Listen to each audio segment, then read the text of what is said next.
It was the song that upgraded the band from album radio staples to simultaneous top 40 stars. Have you heard the one about the absolute rock classic that became the 353rd no-one single in US chart history in January 1974, then took 16 years to become the 650th in the UK? Even more bizarrely, another 11 years, the song was sampled on another British no-one. It's the funny story of the Steve Miller Band's The Joker. The classic single, written and produced by guitar hero and self-appointed space cowboy Miller himself, transformed the career of the Milwaukee-born guitar slinger and his group more than 5 years after they had made their LP debut with the psych blues statement Children of the Future. Known and admired by an album audience for that set and subsequent release such as Sailor and Your Saving Grace, the Joker single would now upgrade them from album radio staples to simultaneous top 40 stars. The song was recorded in the summer of 1973 as sessions continued for the album of the same name at Capitol Studios. The creative development of the full-length is extensively and fascinatingly charted on the 50th anniversary 3 LP plus 7 box and 2 CD box sets G50. The evolution of the Joker.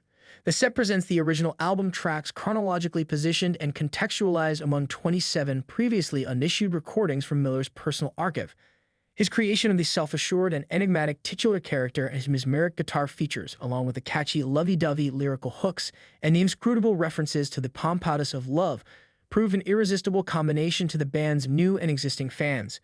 Miller's quotations from the Clovers' Lovey-Dovey, which spent 5 weeks at No. 2 on the US R&B chart in 1954, when he was 11 years old, were specific enough to require co-writing credit on his own song with the writers of the earlier one, Eddie Curtis and Atlantic Records co-founder Ahmet Ertegun. As for that mysterious word Pompatus, it was a bastardization of the word Pompatus, which itself had been coined by Vernon Green, leader of the R&B group The Medallions, in their charming harmony ballad The Letter in that same year of 1954. The quartet recorded for the notable Los Angeles doo-wop label Dutone. The Joker entered the Billboard Hot 100 for the week of October 20, 1973 at No. 86, in the week that the Rolling Stones flew to the chart summit with Angie.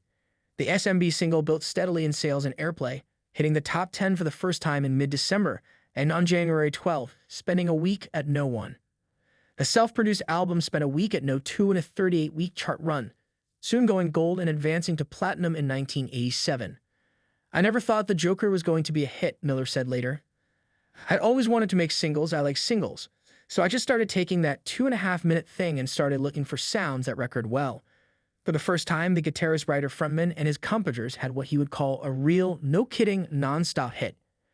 He achieved that with such dexterity that from then on, the band would be on the singles radar as well as an album act, although it was on their next LP, 1976 Fly Like an Eagle, that they really came into their own as a crossover group.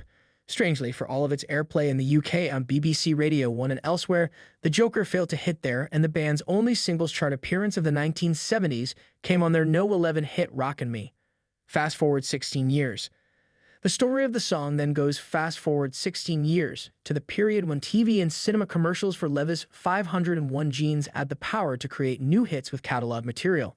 It had worked especially well for old soul staples such as Ben E. King's Stand By Me, Marvin Gaye's I Heard It Through the Grapevine, and Percy Sledge's When a Man Loves a Woman, among others.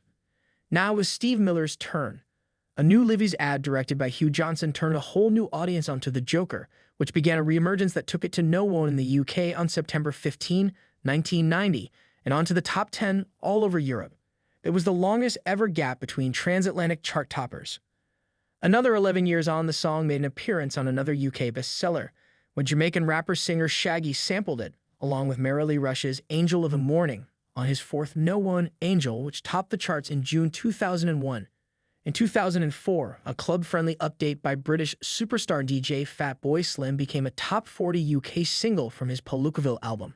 By the time of the 50th anniversary album anthology, Miller's career record sales had advanced to some 75 million and more than 5 billion streams of his and the band's perennial songbook.